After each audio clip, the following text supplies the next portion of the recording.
할렐루야. 옆에 있는 분들 축복하도록 하겠습니다. 뭐라고 축복하느냐 하면 이렇게 축복하십시오. 받아들일 건 받아들여야 됩니다. 라고 축복하시기 바라겠습니다. 예.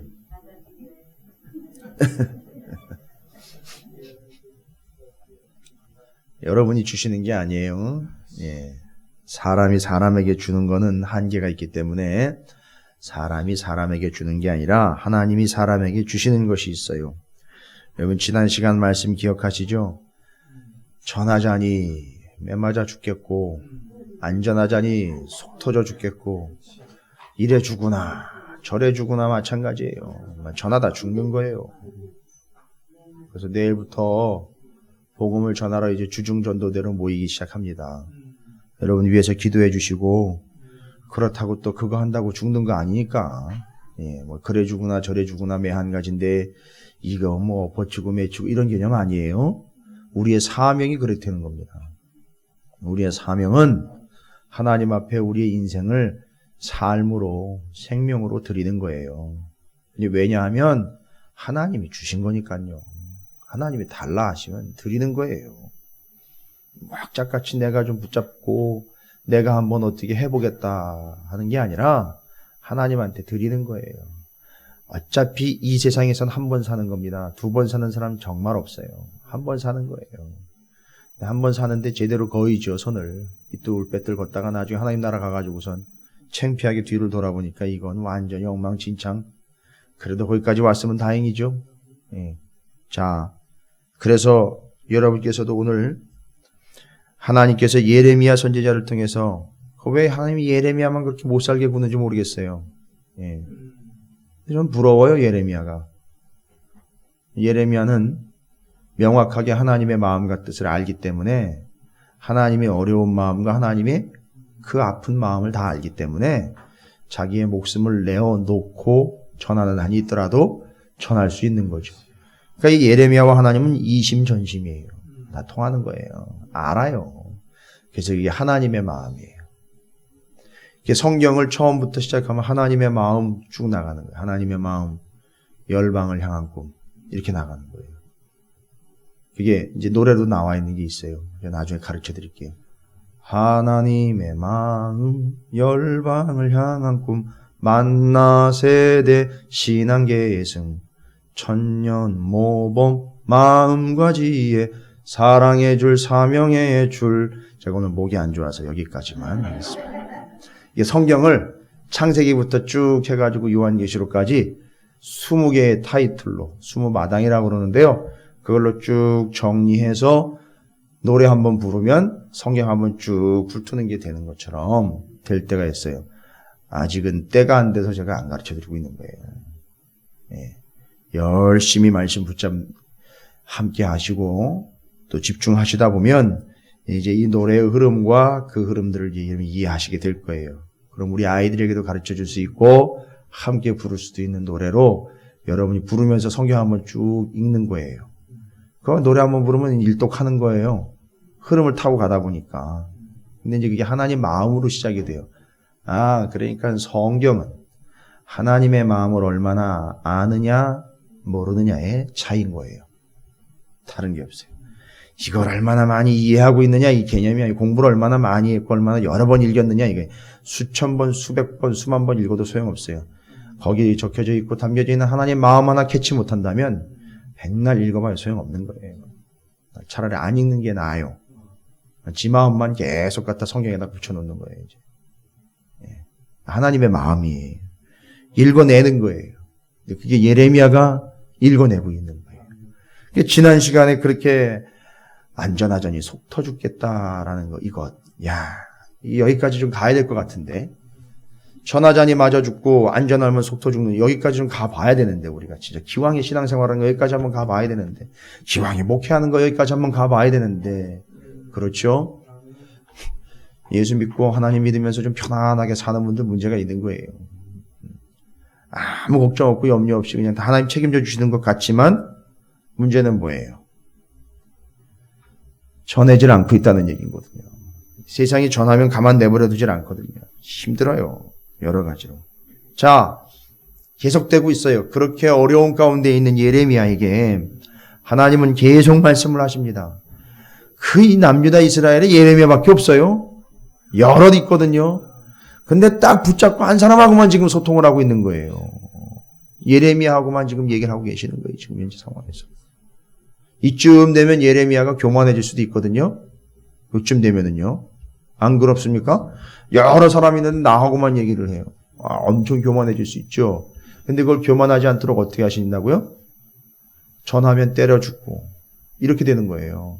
세상이 전하는 사람이 교만하지 않도록 세상이 자꾸 핍박을 가하는 거예요. 교만하지 않도록요. 그러면 하나님은 또 그에게 확신을 주시고 이렇게 가는 거예요. 그래서 여러분이 고난을 겪고 있는 상황은 어떤 상황이냐 하면 여러분을 교만하지 않도록 하게 하기 위함이 큰 이유가 있어요. 오늘도 거기 나와요. 하나님께서 교만에 대한 심각함을 지적하고 계셔요. 오늘 말씀에서도. 자, 그러면 이제 오늘 말씀의 배경을 좀 설명을 드리면서 오늘은 또 무슨 이야기로 예레미야에게 말씀을 하고 계시는가 봤더니만 하나님이 말씀하는 부분보다도 1절과 2절에 보니까 예레미야한테 사람들이 찾아옵니다. 남유다의 사람들인데 왕이 보낸 사람들이에요. 이 당시 왕은 누구냐 하면 시드기야 왕이에요. 시드기야라는 왕인데 시드기야 왕은 남유다의 마지막 왕입니다. 그러니까 여러분이 이해하시기 쉽게 말씀드리면 요거 지금 예레미야 21장 말씀은 시대적으로 어느 때의 말씀이 선포되는 지금 내용이냐 하면 BC 588년에서 586년 사이에요. BC 588년에서 586년이면 여러분 아시다시피 586년에 남유다가 망합니다. 그러니까 지금 이 상황은요, 망하기 직전에 지금 이야기가 되고 있는 상황이에요. 근데 이미 느부갓네살, 바벨론의 느부갓네살 왕은 2번이나 쳐들어와서 2번이나 남유다의 유명한 사람들, 잘 나가는 사람들, 똑똑한 사람들은 죄다 잡아갔어요. 거기에 다니엘이 먼저 끼었었고 그 다음에는 에스겔이 끼었었어요. 그리고 남아있는 사람들을 최종적으로 지금 멸망시키는 위치에서 멸망을 앞두고 있는 상황에서 예레미야에게 이런 긴박한 상황에 예레미야에게 시드기야 왕 마지막 왕이 이제 마지막 숨을 내몰아쉬어야 되는 상황 가운데 있는데 참고적으로 말씀드리면 시드기야 왕은 지긋지긋하게 하나님 말씀 그렇게 안 듣더니만 예레미야가 숱하게 여러 번 얘기했는데도 불구하고 그렇게 지긋지긋하게 귀를 막고 있더니만 나중에는 두 눈이 빠져 죽습니다. 느부갓네살이 와가지고 눈을 빼서 죽여요. 눈을 빼버려요. 근데 그 눈 빼기 전에 무슨 일이 있었느냐 하면 자기 앞에서 자기 두 아들이 죽는 걸 마지막으로 보고 자기 눈이 빠지고 죽임을 당합니다. 이게 시드기야예요. 차라리 왕이라도 안 됐으면 그냥 끌려갔든지 그냥 포로가 됐든지 남아있는 채로 그냥 비참하게라도 사람 구실이나 하며 살아갔을 텐데 이 시드기야 왕은 왕이었다라는 위치에서 여러 사람들을 진정한 길로 옳은 길로 이끌어가야 되는 책임 있는 자리에서 절대 책임감 있는 행동을 하지 못한 결과 뭐예요? 책임감 있는 결과는 다른 거 아니에요. 왕답게 왕의 권위와 왕의 위치를 확보해가지고 왕 노릇 잘하는 거 얘기하는 게 아니었었어요. 네가 왕일지라도 하나님의 말씀을 똑바로 듣고 그 말씀대로 치리하고 다스리는 걸 사람들에게 보여주는 게 왕이 해야 될 일이었는데 전혀 안 들었어요. 마지막에 본 건 자기 두 아들이 칼에 맞아 죽는 거하고 자기 두 눈은 빼져서 죽음을 맞이하게 됐다는 거예요. 비참한 거죠. 이게 하나님 말씀 듣지 않은 결과예요.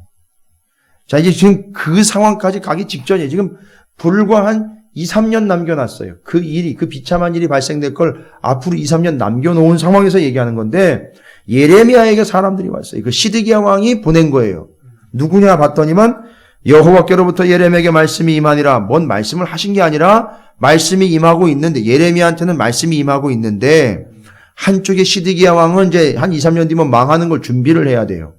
그런데 그 시드기야 왕이 사람 둘을 보냅니다. 말기야의 아들 바수훌 관리인데요. 방백이라고 불리는 왕의 방백이 관리예요. 벼슬아치입니다. 여러분, 이 앞에 나왔던 바술 제사장하고는 다른 인물입니다. 왜 이 바술이 둘이 나옵니까? 거기 바술도 마찬가지, 여기 바술도 마찬가지. 다 엉망진창. 남유다에 남아있는 사람들이 다 이런 상태라는 걸 이야기하는 거예요. 이름도 똑같고 하는 짓도 똑같고 그런 유희를 지금 펼치고 있는 거예요. 그 바술, 왕의 신하 바술과 제사장 마세야 아들 스바냐, 이 제사장이에요. 근데 이 스바냐 같은 경우는 종교적으로 대제사장 다음가는 그 당시 남유다의 종교 지도자 중에 제2인자예요. 거기다가 지금 바술은 왕의 친서를 가지고 있고 왕의 명령을 받아가는 왕의 최측근 신하예요. 자, 보세요. 왕의 최측근 신하, 종교 지도자 중에 두 번째 유명한 사람. 둘이 시드기야의 명을 받들어 누구에게로 왔어요? 예레미야한테 왔어요. 아니, 그렇게 때려 죽여가 못 잡아먹어 안다를 하더니만, 그따위 예언 같은 건 하지 말라고 그렇게 난리를 치더니만 쫓아왔어요. 바술하고 스바냐가 왔어요. 이건 정치 지도자를 대표했고 하나는 종교 지도자를 대표했잖아요. 정치 종교적으로 혼란스러운 이 상황에서 둘이 보냄을 받아서 왔어요. 와가지고 하는 얘기를 들어보세요. 2절입니다. 바벨론의 느부갓네살 왕이 우리를 치니, 이미 쳤어요. 605년, 597년, 586년에 이제 망하기 직전에 이제 치려고 움직이고 있다는 걸 이미 다 들었기 때문에 가만 내버려 이건 망하는 거예요. 이거는 보나마나 뻔한 거예요. 이제 앞에 이미 운명을 남겨놓고 있는 거예요. 바벨론이 쳐들어오기 직전이기 때문에. 그래서 바벨론의 느부갓네살 왕이 우리를 치니 계속 치고 있는 상황이에요. 청컨대 바술과 스바냐가 부탁을 합니다. 뭐라고 부탁을 하느냐?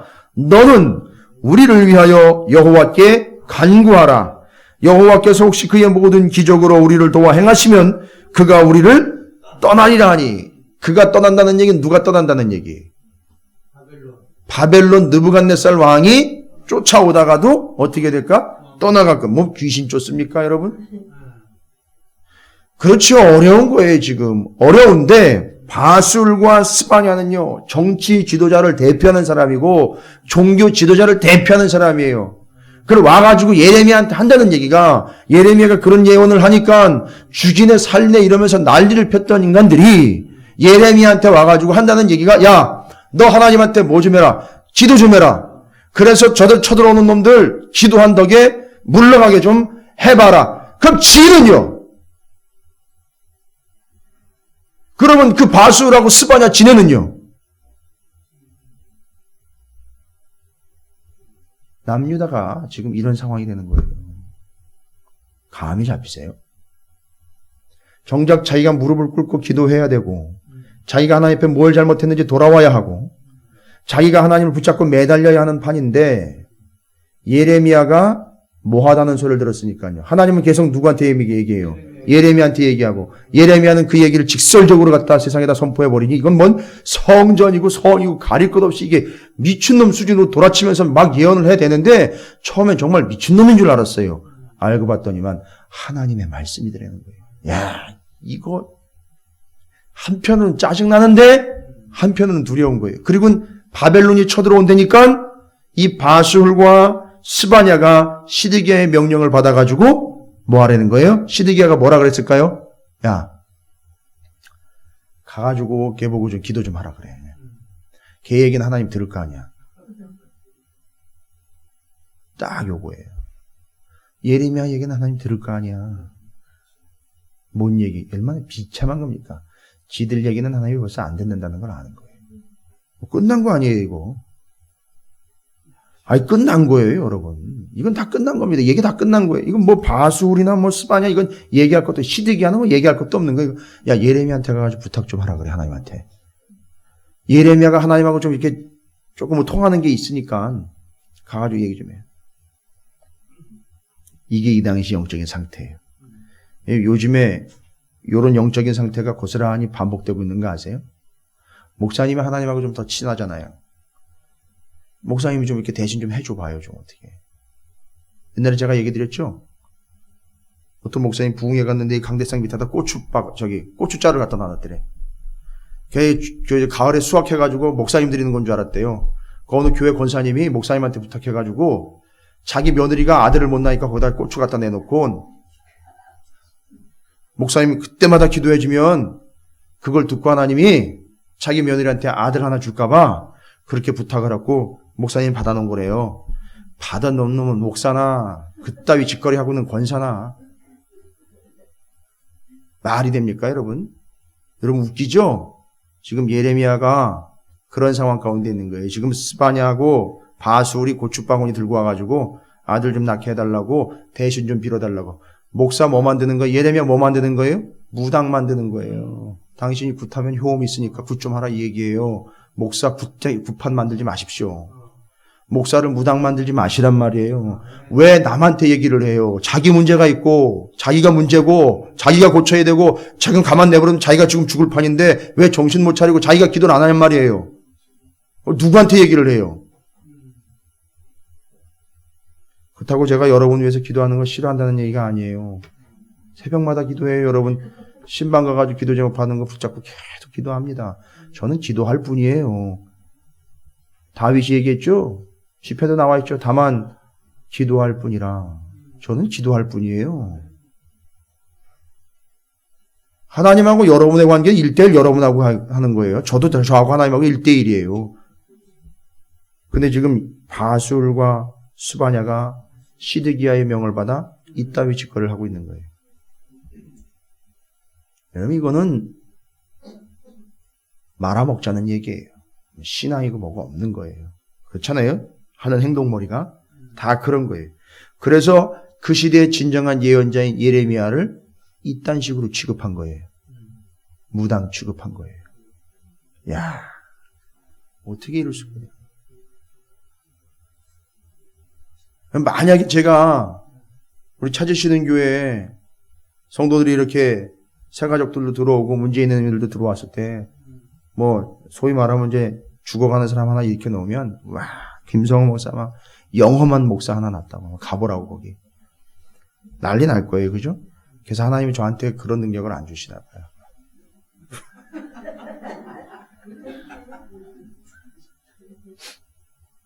감당할 그릇도 안 되고요. 저는 그런 능력은 하나님 필요하시면 하나님이 알아서 쓰십니다. 하나님이 알아서 하실 거고 전 예레미야가 좋아요. 예. 안전하면 속 터져 죽고 아이 자기 속 터지는 게 죽죠. 남의 속 터쳐가지고 죽이면 어떡해요. 전하면 두들겨 맞을 거 감당하면서 전하고 그게 좋아요. 그런데 그게 능력이 없는 게 아니에요. 지난주에도 말씀드렸죠. 39장 출애굽기 39장 40장 말씀대로 했더니 말씀대로 되드리는 거예요. 전 그걸 믿어요. 지금 여기 보면 예레미야가 영험하다라는 표현을 받고 있는 게 무슨 얘기냐면 이게 예레미야가 말씀을 전하면 말씀대로 되드리는 거예요. 그러니까 그걸 보고 잘못 받아들인 거예요.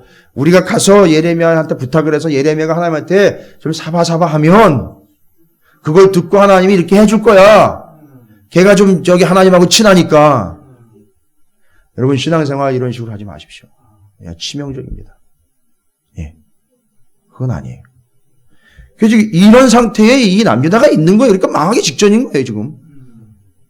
예언자 예레미야를 단지 축복의 수단, 무당 정도로 취급을 해주고 있어요, 지금. 뭐 쉽게 얘기하면 그런 거예요. 하나님은 그걸 드리겠고, 왜 모르겠습니까? 그따위로 하나님 앞에 예언과 예언자들을 그딴 식으로 대하며 하나님의 말씀을 그런 식으로 받아들이고 있는 남유다 이스라엘에 대해서 하나님이 대답을 하십니다. 뭐라고 대답하면 3절부터 7절까지예요. 그게 대답이에요. 뭐라고 대답하시느냐 하면 하나님 대단한 분이에요. 맞죠? 꿈쩍도 안 하셔요. 딱 그 마음을 벌써 알고는 예레미야가 그에게 대답하되 너희는 시드기야에게 이같이 말하라. 4절이에요. 이스라엘 하나님 여호와께서 이와 같이 말씀하시되 보라 너희가 성 밖에서 바벨론의 왕과 또 너희를 에워싼 갈대인과 싸우는 데 쓰는 너희 손의 무기를 내가 뒤로 돌릴 것이. 이건 뭐냐 하면 하나님이 싸울 때 어떻게 나 등을 돌리겠다는 얘기예요. 너희가 바벨론 쳐들어와가지고 막 무기 쓰고 너희 싸우러 나간다고 막 난리칠 때 나는 너희들에게서 등을 돌릴 거다. 잘 기억하세요. 이들이 가지고 있는 그따위 신앙과 그따위 믿음도 아니에요. 그거는 그런 생각들을 가지고 있는 걸 하나님 완전히 짓밟는데 완전히 제거하시는데 어떻게 한다? 나는 너희들이 아무리 악착같이 애를 쓰고 죽을 둥 살 듯 칼을 휘두르는 전장의 현장에도 치열하고 피가 튀고 목숨이 오락가락하는 현장에서 너희들이 아무리 애를 쓰고 버벅거려도 난 너희들로부터 등을 돌리겠다 이거예요. 뭔 얘기예요? 죽어라 이거예요. 그냥. 그리고 그것들을 이 성 가운데 모아 드리라. 뭐예요? 누구를요? 바벨론을 성 가운데로 다 모아드리겠다는 거예요. 집결시켰다는 거예요. 이 성 들어오면 어떻게 되는 거예요? 다 작살나는 거예요. 남유다는. 예루살렘 성 그냥 다 박살나는 거예요. 보세요. 이제 그게 뭐냐 하면 결국 5절에 내가 든 손과 강한 팔 곧 진노와 분노와 대노로 친히 너희를 칠 것이며. 이게 예레미야한테 부탁하러 갔다가요.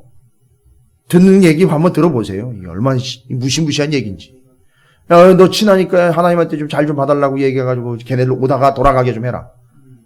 아주 대수롭지 않고 우습게 여긴 거죠. 하나님을 어디 자기네 축복의 수단으로 사용을 해가지고 자기네 문제를 해결하기 위한 통로로 사용을 하려고 하나님을 그딴 식으로 이용을 해먹으려고 하는 이들의 마음과 이 상태를 하나님 모를 바 없죠. 하나님 대답하시는 거예요. 나 등 돌린다. 그 안으로 오히려 바벨론을 집결시키겠다. 이거 뭐가 되겠다? 군대의 주둔지가 돼버리겠다. 군대의 집결지로 만들어버리겠다. 박살나는 거예요. 다. 그게 결국 하나님의 뜻이었다는 거예요. 강한 손, 강한 팔, 진노의 분노, 대노, 친히 너희를 친다라고 이야기한 거예요. 6절에 내가 또 사람이나 짐승이나 이 성에 있는 것을 다 치리니 그들이 큰 전염병에 죽으리라 하셨다 하라. 야, 전염병이 돌면은요. 백성들은 군대에 들어와가지고 군대가 치고 나가죠. 남아있는 사람 전염병으로 치죠. 이거 뭐예요? 다 죽는 거예요? 남는 거 없다는 거예요. 7절에 하나님이 세기를 박습니다. 여호와의 말씀이니라 그 후에 내가 유다 왕 시드기야와 그의 신하들과 백성과 및 이 성읍에서 전염병과 칼과 기근에서 남은 자 그것도 칼에도 남았고 전염병에도 남았네요. 목숨 참 질기네요. 그것도. 요런 사람들을 말하자면 재수가 좋은 사람들이라는 거예요. 세상이 이야기할 때. 그런데 보세요. 그 남은 자를 바벨론의 느부갓네살 왕의 손과 그들의 원수의 손과 그들의 생명을 찾는 자들의 손에 넘기겠다는 거예요. 남아있는 자도 안전하지가 않은 거예요. 그건 남아있고 생명 부지하고 있고 이제 겨우 목숨만 붙어있는 그 사람들도 어떻게 하겠다는 거예요. 하나님이 바벨론의 손에 넘겨버리겠다는 거예요. 그럼 뭐예요 이게 도대체? 아무것도 남는 거 없고 아무것도 여지가 없어요. 그러니까 아까 2절에 이야기한 거 있잖아요. 네가 하나님한테 얘기해서 바벨론이 쳐들어오다가 뒤로 돌아가게 대신 좀 네가 기도해줘라. 네가 대신 좀 중매를 해서 무당의 역할을 해가지고 하나님 마음을 좀 풀어서 우리에게 닥칠 환난을 좀 막아줘라 했는데 오히려 얘기를 듣고 보니 더 심각해진 거예요. 하나님은 그런 그들에게 작정하시고 말씀을 하십니다. 그 손에 넘기리니 그가 칼날로 그들을 치되 7절 뒷부분이에요. 측은히 여기지 아니하며 긍휼히 여기지 아니하며 불쌍히 여기지 아니하리라 하셨느니라. 이건 바벨론이 이렇게 하겠다는 얘기인데 결론은 이 마음은 누구 마음이에요? 하나님 마음이에요. 측은히 여기지 않고 긍휼히 여기지 않고 불쌍히 여기지 않겠다는 거예요. 뭐 더의 체인지 뭐 여기다 뭐 얘기할 수가 없어요. 전혀 눈꽃만큼의 가능성도 없는 거예요. 이 하나님이요 지금 아예 단단히 작정을 하신 거예요. 끝난 거예요. 여러분 근데 보세요. 앞으로 측은히 여기지 않고 긍휼히 여기지 않고 불쌍히 여기지 않겠다라고 이야기하신 거예요. 바벨론을 통해서. 그런데 생각을 해보세요. 지금까지 하나님 어떻게 하셨어요? 지금까지 계속해서 저 출애굽 때부터 생각을 해보세요. 애굽으로 들어갈 때 출애굽해서 그 광야 생활 광야에서 가나안 땅 와서 가나안 땅에서 이렇게 엉망진창으로 살 때 지금까지 이 남유다 이스라엘이 멸망할 BC 586년이 다가오고 있는 이때까지 하나님은 어떻게 하셨어요? 이스라엘 백성을 측은히 여겨주셨어요. 긍휼히 여겨주셨고요. 불쌍히 여겨주셨어요. 그래가지고 그렇게 살아남았다고요. 그런데 이제는 하나님 어떻게 했다는 거예요? 그렇게 하셨던 그분이 측은히 여기지 않고 긍휼히 여기지도 않고 불쌍히 여기지도 않겠다는 거예요. 이제 끝났다는 거예요. 그리고 딱 한 가지 얘기를 하셔요. 뭐라고 얘기를 하시느냐? 이제 뒤에 나와 있는 8절부터 10절까지의 말씀에서 하나님이 얘기합니다. 너희의 현실이 어떤 현실인 줄 아느냐? 이제 나는 내 마음은 이미 결정이 되었고 너희의 상태도 이미 너희가 아는 바, 너희가 갈 길은 딱 하나밖에 없다는 거죠. 그리고 하나님이 결정한 바를 일러주시고 알려주십니다. 뭐라고 알려주시느냐 하면 명확하게 얘기하십니다. 8절부터 10절까지가 그 내용이에요. 8절에 여호와께서 말씀하시기를 보라, 내가 너희 앞에 생명의 길과 사망의 길을 두었노라. 그나마 희망이 있네요. 그나마 희망이 있어요. 지금 하나님이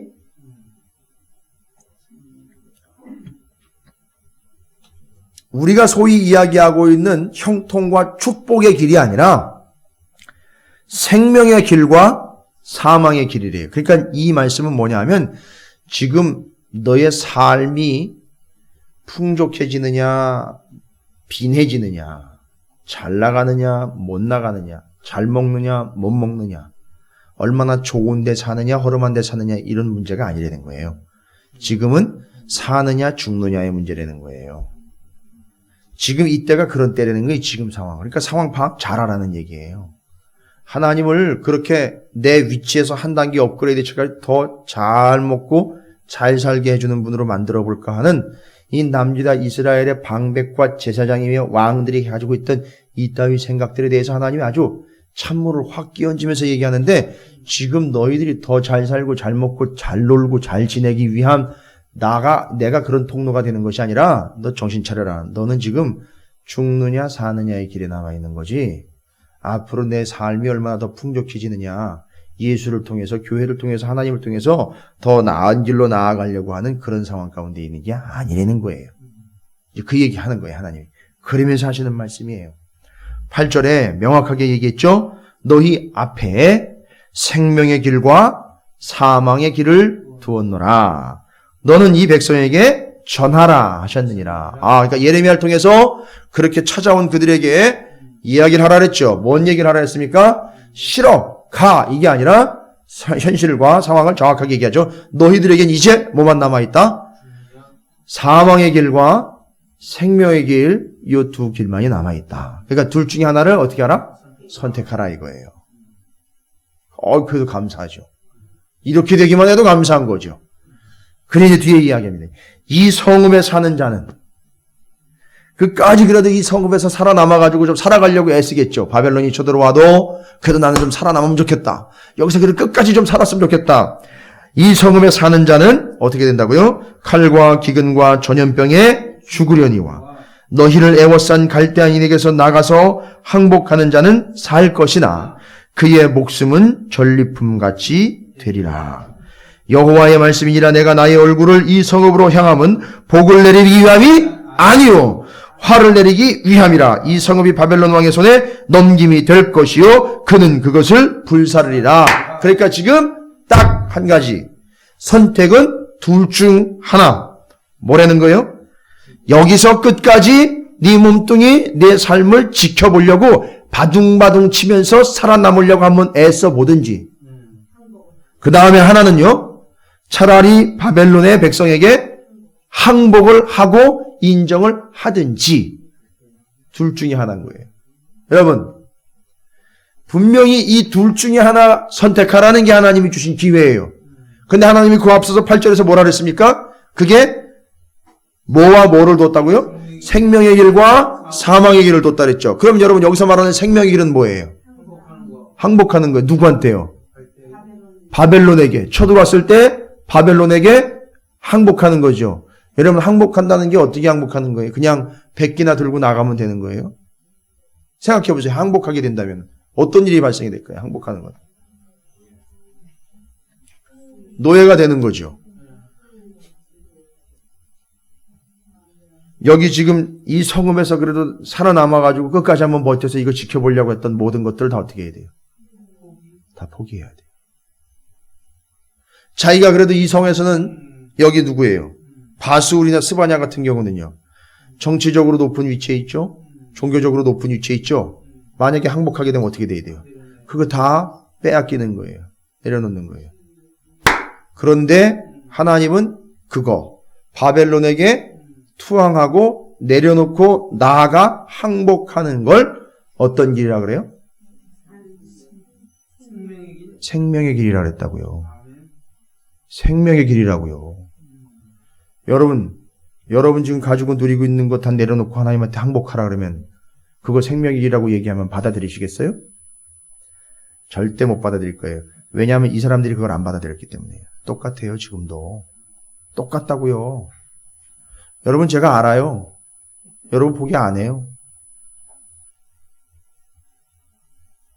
하나님이 사는 길로 이야기해 준 거는요. 애지중지 내가 밝혀줄게. 애지중지 내가 보호해줄게. 우리가 사는 길로 오해하고 있는 하나님은 어떤 하나님인지 아세요? 내가 가지고 있는 재산을 더 불려주는 하나님, 요거 지켜주는 하나님. 내가 가지고 있는 건강을 조금 더 낫게 해주는 하나님. 여러분 제발 좀 그러지 마세요. 어디 하나님이 지금 여러분의 재산이나 지켜주는 그런 몰지각한 신으로 이렇게 전락을 시켜버리십니까? 내 몸뚱이 하나 지켜주는 그런 연약한 분으로 자꾸 이해를 하십니까? 무당에 굿이나 보고 떡이나 먹는 그런 하나님으로 얘기를 하십니까? 아니요. 사는 길로 이야기를 해주셨는데 사는 게 뭐래요? 네가 끝까지 그 성에 남아가지고 버텨보고 지켜보겠다라고 붙잡고 있는 거 그거 포기하고 내려놓고 항복하고 투항하고 나오는 거. 이러면 이게 바벨론에게 투항하는 것 같아요? 하나님에게 투항하고 나오는 거예요.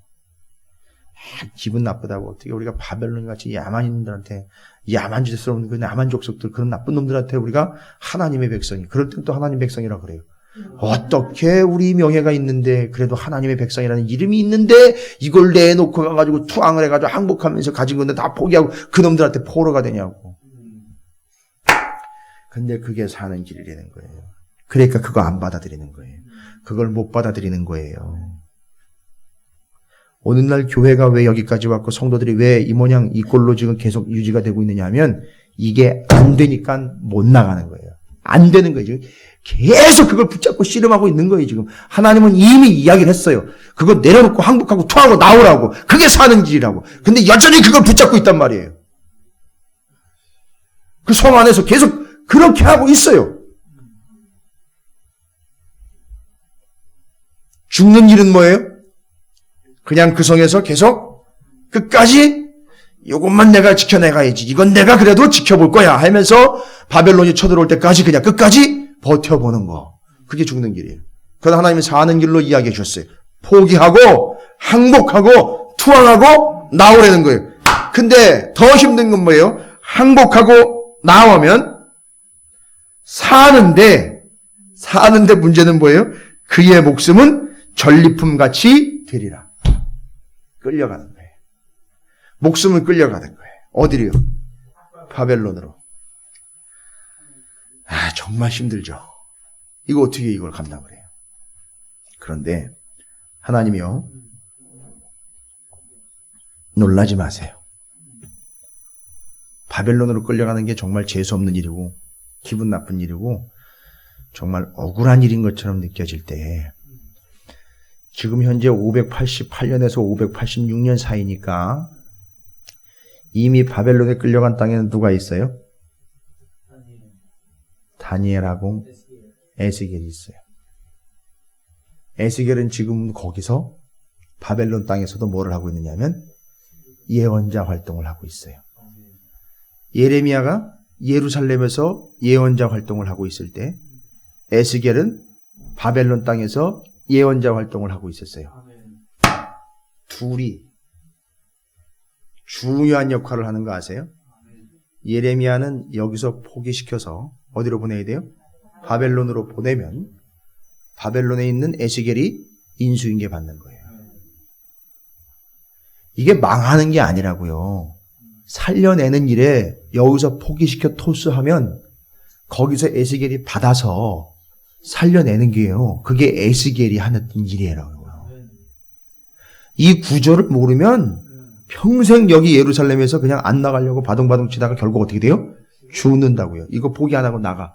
이거 포기 안 하고 남아. 이거 포기 안 하고 그냥 죽을 때까지 버텨. 이러다가 진짜 죽는 거란 말이에요. 근데 이걸 개념을 이해를 하면 지금 에스겔과 다니엘과 이스라엘에 먼저 끌려간 사람들이 지금 거기서 어떻게 지내고 있고, 거기서 지금 에스겔이 예언자 활동을 이미 하고 있고, 다니엘 같은 경우는 목숨을 걸고 하나님 앞에 성전을 향하여 기도하고 있고, 지금 그런 상황이에요. 그럼 잡혀가면 어디로 가는 거예요? 그리로 가는 거예요. 가면 누가 기다리고 있어요? 다니엘과 에스겔이 기다리고 있어요. 자, 이제 이걸 깨닫고 정확하게 확인을 해야 돼요. 끝내버리겠다, 죽여버리겠다. 아니야, 아까 얘기했잖아요. 하나님이 너희에게 두 길이 있다. 생명의 길과 사망의 길이. 근데 이게 생명의 길이라는 거예요. 잡혀가는 게. 포기하고 잡혀가고 항복하고 잡혀가는 게 생명의 길이라는 거예요. 도대체 그게 뭔 생명의 길이냔 말이에요. 있는 것도 다 뺏겼고 내실 것도 없고 아무것도 없는데 좀 더 버텨야 되는 거 아니냐고. 조금 더라도 죽기 전까지라도 누려야 되는 거 아니냐고. 지옥 갈 때 가더라도 여기서라도 시켜 누리다 가야 될 거 아니냐. 이렇게 생각하는 이들도 있는 것 같은데, 잘 보세요. 그게 왜 생명의 길인지. 정말 중요한 겁니다. 이건 예언서의 신앙들을 여러분이 이해하시고 정확히 정리하는데 큰 도움이 되실 거예요. 에스겔이 예언한 거예요. 에스겔이 뭐라고 얘기했느냐? 와라 이거예요. 와라. 너희들 와라 이거예요. 포기하고 와라 이거. 내려놓고 와라. 일로 나와라 이거예요. 어디로요? 바벨론으로 오라는 거예요. 여기가 포로된 자리인 것 같고 와가지고 채찍질 맞는 자리인 것 같고 아무것도 여유 있는 자리 아니고 노예의 자리인 것 같고 힘들고 고달픈 자리인 것 같지만 와라 이거예요. 와. 빨리 와라. 거기서 민기적대지 말고 빨리 나오라고. 거기서 그러지 말고 나와. 사는 길이 여기 있으니까. 왜 사는 길인지 아세요 여러분? 에스겔서 11장 16절 보세요. 에스겔서 11장 16절이에요. 여러분이 이제 출애굽기를 이해를 했기 때문에 제가 말씀드리는 거예요. 그 전에 얘기해봐 아무도 이해도 못해요. 에스겔서 11장 16절입니다. 구약성경 1164쪽이에요.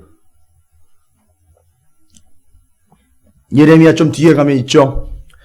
구약성경 1164쪽 11장 16절이에요. 에스겔서 11장 16절.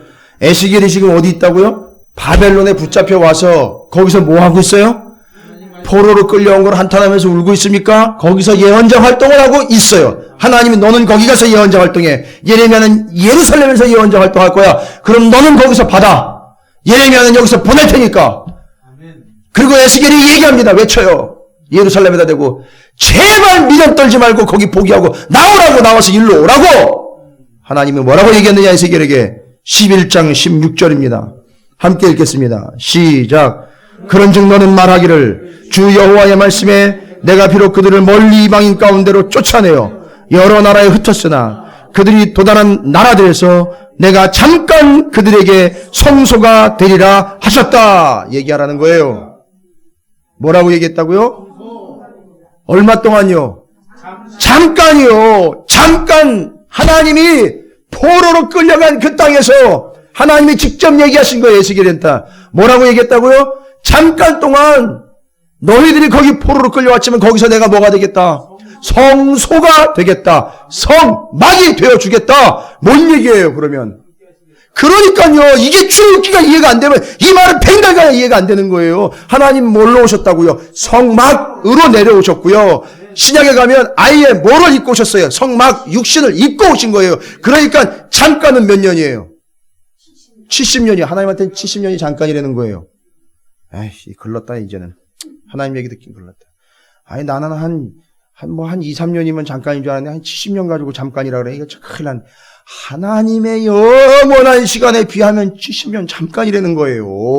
그걸 깨달으라는 거예요. 왜 굳이 그렇게 70년 아둥바둥 살면서 그걸 포기하지 못하고 나오지 못해 죽을 까고 지옥 가려고 그렇게 살고 있느냐. 그걸 놓고 나오면 잠깐 잠깐 고통스럽긴 하지만 그게 없으니 불편할 수는 있지만 하나님 뭐라고 얘기했어요? 거기서 내가 너에게 성소가 되어 주겠다. 너와 함께 하겠다. 거하겠다. 이 얘기하는 거예요.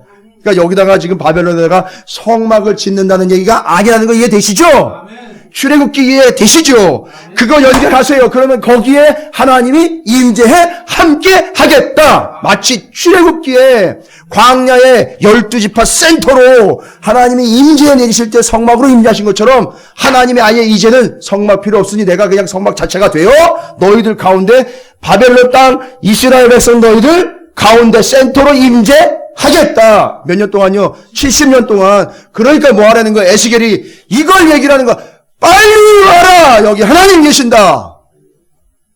하나님이 함께 하시니까 빨리 와라. 거기서 그렇게 예루살렘에 하나님 이미 떠나버린 거기서 무식하고 모자르게 붙잡고 앉아있지 말고 다 멸망하고 죽으니까 다 인정하고 포기하고 아예 다 투항하고 여기로 와라. 이 이야기예요. 이거 오해를 받을까봐 제가 이야기를 못하겠어요.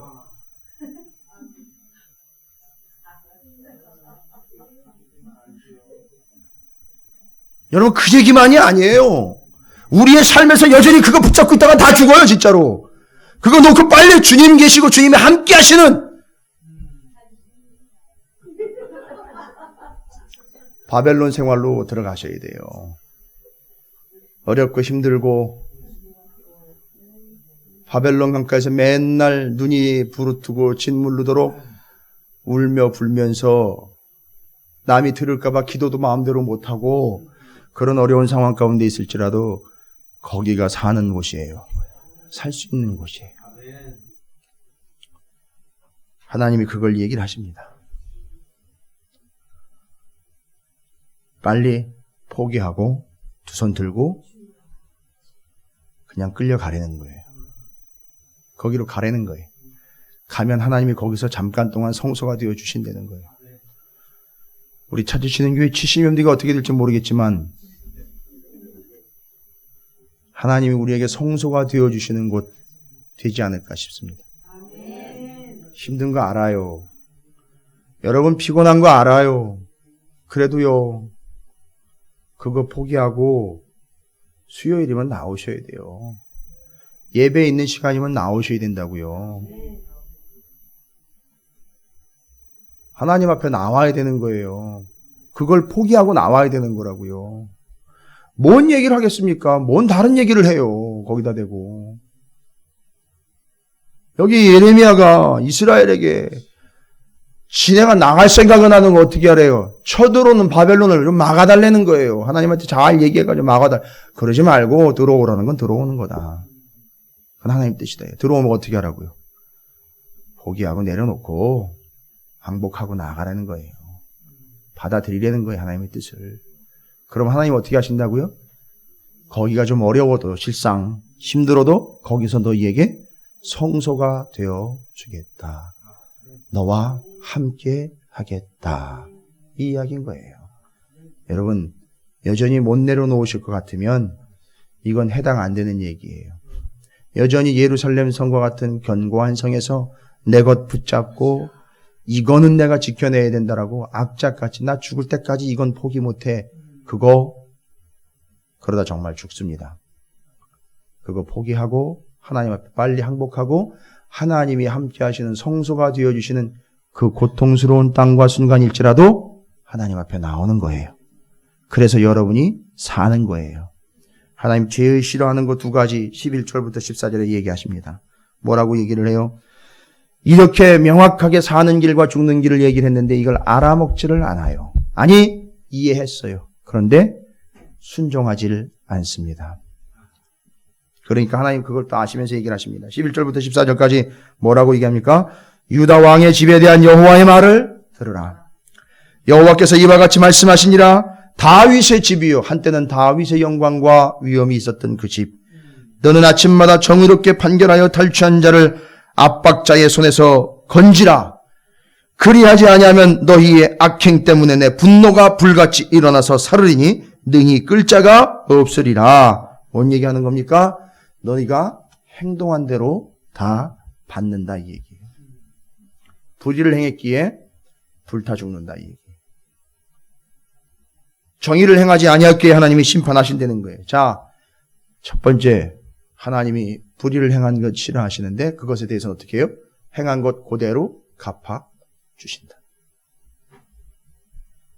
행한 것 그대로 갚아주신다. 그 다음 13절 14절입니다. 여호와의 말씀이니라 골짜기와 평원 바위의 주민아 보라 너희가 말하기를 누가 내려와서 우리를 치리오 누가 우리의 거처에 들어오리오 하거니와 나는 내 대적이라. 뭔 얘기예요? 이게 지금 이 살고 있는 동네가 안전하다 이 얘기예요. 누구도 못 쳐들어올 것이고 요새와 같이 잘 단련되어 있기 때문에 어느 누구도 쳐들어올 수 없어. 내 사업은, 내 집은, 내 재산은, 내 가정은, 내 건강은 어느 누구도 건들 수 없을 정도로 잘 단련이 되어 있고 다져져 있기 때문에 이것만 잘 지키면 내가 이제 죽는 날까지는 걱정 없음. 오케이? 여러분 걱정하시면서 사셔야 돼요. 이제 만약에 그렇게 살았다면 잘 보세요. 그렇게 여기는 걱정 없고 여기는 안전하고 이 정도면 됐고 여기를 누가 쳐들어와 이건 내 거야. 여기는 안전해. 아주 든든해. 단단한 반석 위에 세워졌기 때문에 어느 누구도 넘보지 못해 라고 이야기할 때 적들은 안 들어와도 그 순간 그 사람의 그 교만함으로 인하여 여러분 그건 교만함이에요. 하나님 어떻게 돼버렸어요? 나는 내 대적이 되리라. 하나님이 적이 돼버리는 거예요. 교만함에 대한 대적이 돼버렸어요. 하나님. 행한 거에 대한 하나님의 심판. 교만함에 대한 하나님이 대적이 되어버림. 이게 현실이 되는 거예요. 여러분 그래서 교만함이 무서운 거예요. 여러분 절대 교만하시면 안 돼요. 여러분이 마음 놓고 있는 것도 교만이에요. 내가 잘하고 있지. 이 정도로 하다가 적당하게 하면 되겠지. 마음 놓고 있는 거 교만인 거예요. 교만한 순간 어떻게 된다고요? 내 명예가 실추가 되는 게 아니라 교만한 순간 하나님이 뭐로 돌변을 해버려요? 대적으로 변해버리는 거예요. 하나님이 여러분의 대적 된다고 생각해 보세요. 여러분이 하나님의 대적이 된다는 거 하나님 신경도 안 써요. 그냥 걷어버리면 되니까. 그런데 무시무시한 건 하나님이 여러분의 대적이 되신다는 거예요. 얼마나 무시무시한 건지 여러분 아십니까? 제가 오늘 이렇게 말씀을 전하고 있는데 이게 전혀 감이 안 와요. 그건 목사님 얘기고 그게 성경에 기록된 얘기니까 이제 그러다 마는 거겠죠 라고 받아들인다면 여러분 그것도 교만이에요. 하나님이 대적된 거예요 벌써. 그러니까 어려운 거예요. 14절입니다. 내가 너희 행위대로 너희를 벌할 것이요 내가 또 숯불에 불을 모아 그 모든 주위를 사르리라. 여호와의 말씀이니라. 여러분 우리가 살 길을 분명히 얘기 드렸죠? 살 길은 좋은 길이 아니라 죽을 길에서 포기하고 나오는 거예요. 그래서 그게 힘들고 어렵다 하지라도 거기서 에스겔의 말씀처럼 하나님이 성소가 되어주겠다는 약속 하나 믿고 나가면 되는 거예요. 그게 사는 거예요. 왜요? 하나님이 함께 하시기 때문에 사는 거예요. 여러분이 지금부터 이제 관심 갖고 목표를 둬야 되는 삶은 어떤 삶이냐 하면 내 것을 챙기고 이걸 보완하고 이걸 견고하게 하고 이걸 단단하게 하는 것이 아니라 하나님 앞에 살 길을 찾아 어렵고 힘든 길이지만 하나님이 함께 하시는 삶을 사는 게 사는 거예요. 그러니까 포기할 때가 있어요. 분명히. 나 이거 절대 못 넣는데 이거 너무 큰일 나는데 이럴 때 있어요. 그럴 때 그걸 포기하셔야 되는 거예요. 그걸 내려놔야 하나님이 여러분에게 성소가 되어 주시는 거예요. 그게 살 길이에요. 자꾸 살 길, 좋은 길, 편한 길 이야기할 때 더 잘 되는 길, 행복한 길, 더 나아지는 길, 더 많아지는 길, 더 높아지는 길로 착각하는데 그건 세상이 만들어낸 원리고요. 하나님은 그렇게 얘기하신 적이 없어요. 다 포기하고 내려놓고 내게로 와야 내가 너와 함께하는 성소가 되어 주겠다. 그게 살 길이다. 바벨론 가고 70년 만에 돌아오는 사람들이 입으로 간증한다는 거예요. 에스라, 느헤미야, 예수와 스룹바벨들이 돌아오면서 이 이야기들을 기억을 한다는 거예요. 그리고 예레미야가 에스라에게 편지를 하면서 야 여기서 보낼 테니까 너가 받아라. 그리고 예레미야는 사라져버립니다. 그리고 에스겔이 받아 바벨론 70년 동안 거기서 그런 일들이 있는 거예요. 어떤 일도 있습니까? 나중에는 모르드게 에스더 사건 아시죠? 하만의 계계로 다 몰살당할 위기에 들어갔을 때 하나님이 그들과 함께 하셨기에 그들을 살려내신 거예요. 객사할 뻔했다는 거 아닙니까? 그러면 그것도 하나님이 살려주신 거예요. 거기서. 여러분, 겸손한 삶과 여기서의 그 문제점과 심각성을 직시하셨다면 포기하고 하나님께 돌아오는 거예요. 나아가 인정하는 거예요. 내가 인정할 건 인정하고 두 손 들고 나아가는 것이 하나님이 우리와 함께 사는 방법이에요. 다른 방법을 이야기하시지 않고 있다는 거예요. 그리고 절대 교만하지 말라는 거예요. 하나님이 대적이 되어버리니 비참한 인생 되지만 또 하나님 말씀과 뜻에 순종하며 하나님을 따라 그 바벨론의 70년 어마어마한 세월도 성소가 되어주신 하나님을 따라 함께 하시는 삶이 되라고 하나님이 예레미야를 통해서 요청하고 계시는 겁니다. 그런데 이 이야기를 들은 사람들이 실제로 있었어요. 그래서 그걸 듣고 살아난 사람이 있었습니다. 여러분, 이 말씀을 좀 기억하시고 하나님께서 함께 하시는 우리 찾으시는 교회와 온 성도들이 되시기를 주님의 이름으로 축원을 드립니다. 자, 이제 함께 기도하기를 원합니다. 함께 기도할 때에 하나님의 은혜와 하나님의 뜻이 임하여 오늘 말씀처럼 여러분에게 주신 바 하나님의 말씀이 온전케 하시는 바를 믿고 여러분에게 임한 그 말씀이 여러분을 살리는 말씀이라는 걸 믿고 여러분이 내려놓아야 할 것이 분명히 있습니다. 포기하셔야 돼요. 내려놓고 하나님 앞에 나왔을 때에 하나님이 겸손으로 여기고 여러분과 함께 해주십니다. 그게 사는 길이에요. 예레미야가 그걸 죽기보다도 어렵게 전했지만 사실이었어요. 여기 함께 왔던 스바냐와 바수울이 그 얘기를 듣고 시드기야에게 전했지만 듣지 않아 두 눈이 빠지고 자기 두 자식이 자기 눈앞에서 죽는 걸 마지막으로 목격하고 자기의 눈은 최후로 본 그것만 남겨놓은 채로 눈이 빠져서 죽어갑니다.